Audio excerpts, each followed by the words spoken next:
اعوذ باللہ من الشیطان الرجیم بسم اللہ الرحمن الرحیم الحمد للہ رب العالمین وصلی اللہ علی سیدنا محمد صلی اللہ علیہ وعلی اہل بیتہ الاطیبین الانجبین لا سیما الامام المبین بقیت اللہ فی الارضین اما بعد فقد قال اللہ الحکیم فی کتابہ المبین وهو أصدق الصادقين وقوله الحق بسم الله الرحمن الرحيم شهر رمضان الذي أنزل فيه القرآن صدق الله العلی العظیم وصدق رسوله الکریم۔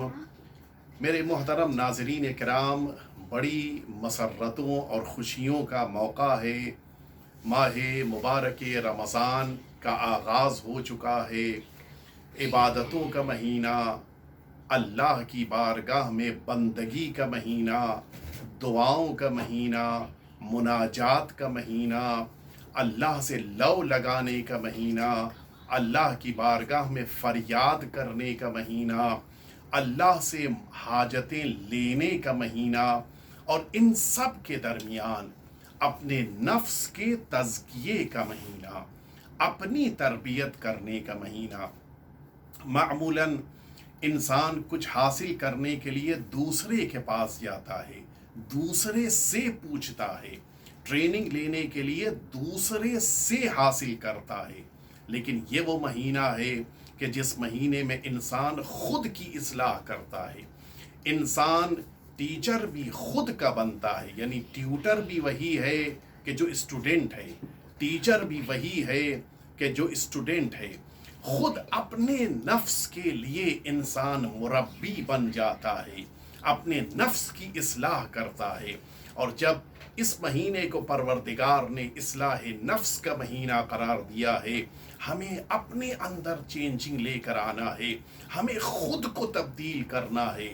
تو پھر آئیے اس عظیم اور بابرکت اور مبارک مہینے میں اللہ کی بارگاہ میں چلیں، رسول اللہ صلی اللہ علیہ وآلہ وسلم کی بارگاہ میں چلیں، اہل بیت اطہار علیہم الصلاۃ والسلام کی بارگاہ میں چلیں، پوچھیں، دریافت کریں کہ ہم کیا کریں، ہمیں اس مہینے میں کیا کرنا ہے۔ اس لیے کہ وہ اور ہوتے ہیں کہ جن کے پاس یہ تو معلوم ہے کہ وقت ان کو بتانا ہے، لیکن وقت پر کرنا کیا ہے انہیں نہیں معلوم ہوتا۔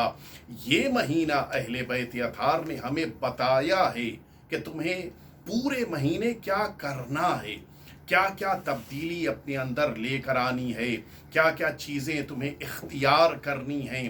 اور ان سب کے درمیان سب سے زیادہ اہم ہے انسان وہ تیاری کرے کہ جس سفر پر اسے جانا ہے اور یقینی سفر ہے۔ کچھ ایسے سفر ہوتے ہیں کہ جن سفر کے بارے میں ڈاؤٹ ہوتا ہے، لیکن کچھ ایسے سفر ہوتے ہیں جو کنفرم ہوتے ہیں۔ ہمیں ٹائم نہیں پتہ ہے، ہمیں دن نہیں پتہ ہے، ہمیں وقت نہیں پتہ ہے، لیکن یہ کنفرم ہے کہ سفر پہ جانا ہے۔ ہمیں یہ معلوم ہے کہ ہمیں نکلنا ہے۔ تو جب ہمیں سفر پہ جانا ہے تو تیاری کرنی ہے۔ اس مبارک مہینے میں آج پہلی تاریخ، ہم سب اپنے پروردگار کی بارگاہ میں دعا کریں کہ خدارا ہمیں اپنے اس آخرت کے سفر کی تیاری کی توفیق عطا فرمائے۔ آئیے چلیے معلوم کریں کہ ہم اگر اپنے آخرت کے سفر، وہ سفر کہ جو ہماری ڈیتھ کے بعد شروع ہونے والا ہے، وہ سفر جو اس زندگی کے بعد شروع ہونے والا ہے، اس سفر کے لیے ہم کیا تیاری کریں۔ اس کو اگر کون بتائے گا کہ ہمیں سفر کی کیا تیاری کرنی ہے؟ دیکھیں، معمولاً ہوتا یہ ہے کہ اگر انسان first time for example London جا رہا ہے، وہ معلوم کرے گا کہ ایئرپورٹ پہ اترنے کے بعد مجھے کیا کرنا ہے، معلوم کرے گا کہ ٹیکسی کہاں سے ملتی ہے، معلوم کرے گا کہ جس ہوٹل پہنچنا ہے اس ہوٹل کے اندر پہنچنے کے بعد مجھے کیسے کیسے کام کرنے ہیں۔ کس سے پوچھے گا؟